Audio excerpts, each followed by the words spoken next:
Snacks की बड़ी ज़बरदस्त सी रेसिपी आपके साथ शेयर कर रही हूँ। आज इफ्तार में पकोड़ों और समोसों की बजाय ये रेसिपी ज़रूर ट्राई करें। तो आइए इसे बनाना शुरू करते हैं। बिस्मिल्लाहिर्रहमानिर्रहीम। अस्सलाम वालेकुम my YouTube family, welcome back to my channel food hurt. सबसे पहले स्टफिंग तैयार करेंगे। 2 से 3 टेबल स्पून यहाँ पर मैंने ऑयल के लिए हैं।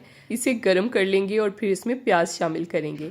मैंने यहाँ पर एक मीडियम साइज़ की प्याज ली है, इसे बिल्कुल बारीक चॉप करके इसमें डाल देंगे। थोड़ा सा इसको फ्राई करेंगे, बहुत ज़्यादा नहीं पकाना है, बस प्याज नरम हो जाए तो इसमें बाकी के अज्जा डाल देंगे। यहाँ पर मैंने 2 मीडियम साइज़ की गाजरें ली थीं, उन्हें बिल्कुल बारीक चॉप करके इसमें शामिल कर देंगे। काटने के बाद ये गाजरें तकरीबन 1 कप के करीब हैं। तेज़ आंच पे गाजरों को तकरीबन 1 मिनट तक फ्राई कर लेंगे। इसके बाद 1 कप इसमें शिमला मिर्च डाल देंगे, इन्हें भी बारीक काट के ही डालेंगे।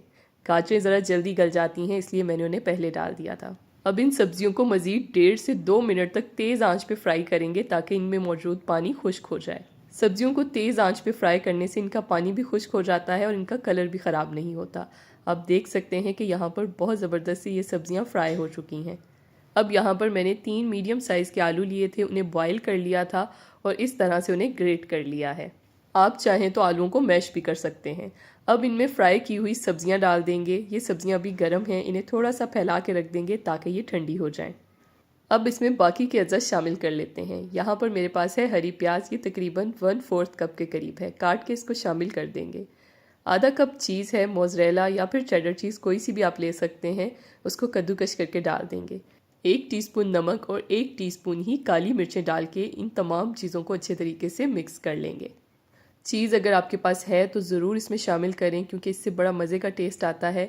बच्चों को भी पसंद आएगा और बच्चों के लिए चीज़ हेल्दी भी है। तमाम चीज़ों को मैंने बहुत अच्छे तरीके से मिक्स कर लिया है। ज़बरदस्त सी हमारी स्टफिंग तैयार हो चुकी है। अब इसे हम एक तरफ रख देते हैं और चलते हैं नेक्स्ट स्टेप की तरफ। अब इन रोल्स को बनाने के लिए क्रेप्स या फिर पैनकेक तैयार कर लेते हैं। इन्हें बनाने के लिए यहाँ पर लिए हैं मैंने 2 अदद अंडे। साथ ही इसमें डाल देंगे आधा टीस्पून नमक और 1 टीस्पून पिसी हुई चीनी। अब अच्छे तरीके से विस्क की मदद से इसको बीट कर लेंगे और तमाम चीज़ों को अच्छे तरीके से मिक्स कर लेंगे।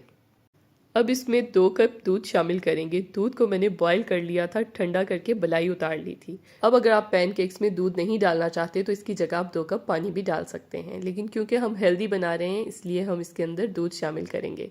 दूध को अच्छे तरीके से मिक्स करने के बाद अब मैं इसमें डाल रही हूँ मैदा। टोटल मैंने इसमें 1.25 कप मैदा डाला है, लेकिन आप अपने हिसाब से थोड़ा सा कम ज़्यादा कर सकते हैं। बस आपने अपने बैटर की थिकनेस का ख्याल रखना है। मैदा एक साथ नहीं डाल देंगे, बल्कि थोड़ा थोड़ा करके शामिल करेंगे ताकि इसमें गुठलियाँ ना पड़ें। यहाँ पर 1 कप मैदा डालने के बाद मैंने इसे चेक कर लिया था, मुझे ये पतला लग रहा था, इसलिए मैंने इसमें मज़ीद 1/4 कप मैदा और डाल दिया था। उसके बाद इसकी थिकनेस कुछ इस तरह से हो गई थी, इसलिए आपने भी इसकी थिकनेस चेक कर लेनी है। अब इसमें 2 टेबल स्पून ऑयल डालेंगे, मिक्स करेंगे और इसे 20 मिनट के लिए एक तरफ रख देंगे, क्योंकि जब हम इसे टाइम देंगे तो मैदा मज़ीद फूल के थोड़ा सा और भी ये बैटर गाढ़ा हो जाएगा।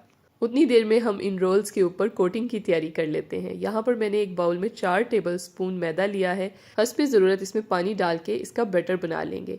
यहाँ पर मैंने इसमें 1/4 टीस्पून नमक डाला है ताकि कोटिंग फीकी ना लगे। इसको अच्छे तरीके से मिक्स कर लेंगे। जब मैदे की सारी गुठलियाँ ख़त्म हो जाएं तो फिर हम इसमें 1 अदद अंडा शामिल करेंगे। अंडे को फेंटने के बाद इसका स्मूथ सा बैटर बना के इसे एक तरफ रख देंगे। अब पैनकेक्स बना लेते हैं। यहाँ पर आप देख सकते हैं कि हमारा बैटर कितना ज़बरदस्त हो गया है। इसको जब 20 मिनट के लिए रख दिया था तो मैदा फूल चुका है और बहुत ज़बरदस्त गाढ़ा सा ये बैटर बन गया है। ये बैटर थोड़ा थिक होगा तो ही इसके पैनकेक्स अच्छे बनेंगे। यहाँ पर मैंने एक नॉन स्टिक पैन लिया है, उसको ऑयल से ग्रीस कर लिया था और इसे मीडियम हीट पे गरम कर लिया था। इसमें 1/4 कप बैटर डालेंगे और इसे अच्छे तरीके से फैला लेंगे। आप अपने पैन के साइज़ के हिसाब से बैटर डाल सकते हैं। जब ऊपर वाली साइड पे हल्के हल्के बबल्स नज़र आने लगे तो पैनकेक को पलटा देंगे। दूसरी तरफ से भी इसे पकने देंगे। जब लाइट सा कलर आ जाए तो उतार लेंगे।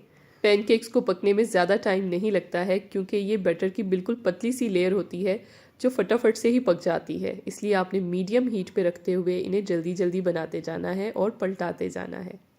इस रेसिपी से आपके 10 पैनकेक इजीली बन जाएंगे। थोड़ा सा साइज़ पे भी डिपेंड करता है कि आप किस साइज़ के पैनकेक्स बना रहे हैं। यहाँ पर सारे पैनकेक्स तैयार हो चुके हैं। अब हम इनकी फिलिंग करते हैं। अब इस तरह से एक पैनकेक लेंगे, इसमें 2 से 3 टेबल स्पून स्टफिंग के डालेंगे। ये स्नैक्स अच्छे खासे हैवी बन जाते हैं क्योंकि हमने इसमें दूध भी शामिल किया है और चीज़ भी डाला है, इसलिए आपने इसके अंदर फिलिंग इतनी ही डालनी है, इससे ज़्यादा नहीं डालनी है। बहुत ही सिंपल सा तरीका है इन्हें रोल करने का और ये बड़े अच्छे रोल हो जाते हैं, खुलने का भी डर नहीं रहता।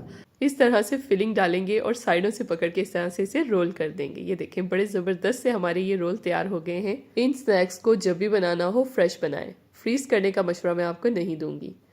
अब इनकी कोटिंग कर लेते हैं। सबसे पहले जो हमने अंडे और मैदे का बैटर बनाया था उसमें इनको कोट करेंगे। इनको बहुत ज़्यादा कोट नहीं करना है और कोशिश करें कि आप ये बैटर जो है फ्लैट किसी बर्तन में डाल के रखें, क्योंकि अगर रोल की साइडों से ये बैटर अंदर चला गया तो ये फ्राई नहीं होगा, कच्चा रह जाएगा।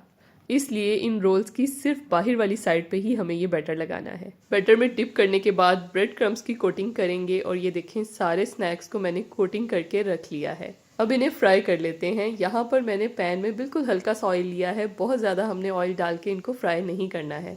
जब ये पकने लगें और लाइट सा कलर आ जाए तो हम इन्हें पलटा देंगे। इसी तरह से दूसरी तरफ से भी थोड़ी देर के लिए पका लेंगे, हल्का सा कलर देंगे। अगर ऑयल कम लगे तो ब्रश की मदद से इस तरह से डाल देंगे ताकि हर तरफ ऑयल थोड़ा थोड़ा चला जाए। ये स्नैक्स बच्चे भी बड़े शौक से खा लेते हैं और जो हमें शिकायत रहती है कि हमारे बच्चे सब्जियां नहीं खाते हैं, तो आप इस तरह से अगर उन्हें सब्जियां डाल के देंगे तो वो बड़े मज़े से खा लेंगे और इस तरह से बच्चों को आदत भी पड़ती है सब्जियां खाने की। जी, तो हमारे बड़े ज़बरदस्त से मज़ेदार से स्नैक्स तैयार हैं। इन्हें देखते ही मुंह में पानी आ रहा है। आपने ये रेसिपी ज़रूर ट्राई करनी है और फीडबैक देना मत भूलिएगा। वीडियो पसंद आई है तो इसे लाइक ज़रूर कर दें। मेरे यूट्यूब चैनल फूड हट पे अगर आप नए हैं तो इसे सब्सक्राइब भी कर दें। मुझे इंस्टाग्राम, फेसबुक और टिकटॉक पे फॉलो करना मत भूलिएगा। अगली वीडियो में मिलते हैं किसी नई रेसिपी के साथ। अल्लाह हाफिज़।